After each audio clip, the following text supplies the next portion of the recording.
നമസ്കാരം. ഒരു വീട്ടിലെ 6 അംഗങ്ങളെ ഒറ്റ രാത്രി കൊണ്ട് ഇല്ലാതാക്കിയ കേരളത്തെ നടുക്കിയ ആലുവ മാഞ്ഞൂരാൻ കൂട്ടക്കൊലയ്ക്ക് നൂറ്റാണ്ടായി.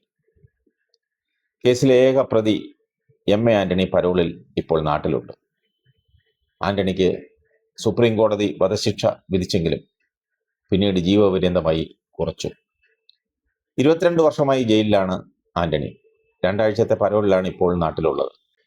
2001 ജനുവരി 6 അർദ്ധരാത്രി ആലുവ റെയിൽവേ സ്റ്റേഷൻ റോഡിലെ മാഞ്ഞൂരാൻ ഹാർഡ്വെയേഴ്സ് ഉടമ അഗസ്റ്റിൻ മാഞ്ഞൂരാൻ 47 വയസ്സ്, ഭാര്യ ബേബി 42 വയസ്സ്, മക്കളായ ജസ്മോൻ 14 വയസ്സ്, ദിവ്യ 12 വയസ്സ്, അഗസ്റ്റിന്റെ അമ്മ ക്ലാര 74 വയസ്സ്, സഹോദരി കൊച്ചുറാണി 42 വയസ്സ് എന്നിവരാണ് കൊല്ലപ്പെട്ടത്.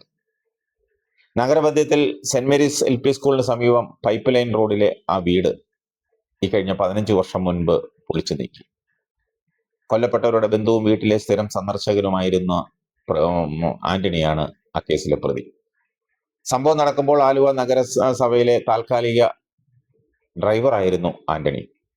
ആന്റണിക്ക് വിദേശത്ത് ജോലിക്ക് പോകാൻ കൊച്ചുറാണി പണം വാഗ്ദാനം ചെയ്തിരുന്നുവെന്നും അത് നൽകാത്തതിലുള്ള വൈരാഗ്യമാണ് കൂട്ടക്കൊലയിൽ കലാശിച്ചതെന്നുമാണ് പോലീസ് കണ്ടെത്തിയ കാരണം.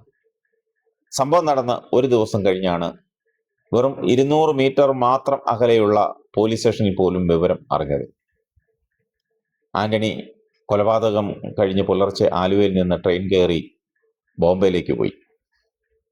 അവിടെ നിന്ന് പിറ്റേ ദിവസം ദമാമിലെത്തി.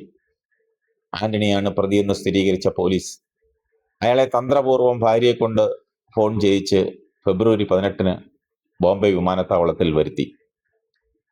അവിടെ വച്ചായിരുന്നു അറസ്റ്റ്. ഭാര്യയും മകനും ഇപ്പോൾ ആന്റണിക്കൊപ്പമില്ല. ആലുവ ലോക്കൽ പോലീസാണ് ആദ്യം കേസ് അന്വേഷിച്ചത്. പിന്നീട് ക്രൈംബ്രാഞ്ചിന് കൈമാറി. ആന്റണി ഒറ്റയ്ക്കാണ് 6 കൊലപാതകങ്ങളും നടത്തിയതെന്ന് 2 അന്വേഷണ ഏജൻസികളും സ്ഥിരീകരിച്ചു. എന്നാൽ ഒന്നിലേറെ പ്രതികൾ ഉണ്ടാകാമെന്ന് അഗസ്റ്റിന്റെ ഭാര്യ ബേബിയുടെ വീട്ടുകാർ സംശയം പ്രകടിപ്പിച്ചതിനെ തുടർന്ന് ഹൈക്കോടതി കേസ് CBIക്ക് വിട്ടു. അവരുടെ അന്വേഷണവും അവസാനിച്ചത് ആന്റണിയിലാണ്. 2005 ഫെബ്രുവരി 2 അന്നത്തെ CBI കോടതി ജഡ്ജി B. കമാൽ പാഷയാണ് ആന്റണിക്ക് വധശിക്ഷ വിധിച്ചത്. കേരളത്തിൽ CBI അന്വേഷിച്ച കേസുകളിൽ ആദ്യം വധശിക്ഷ ലഭിച്ച കേസും ഇതായിരുന്നു.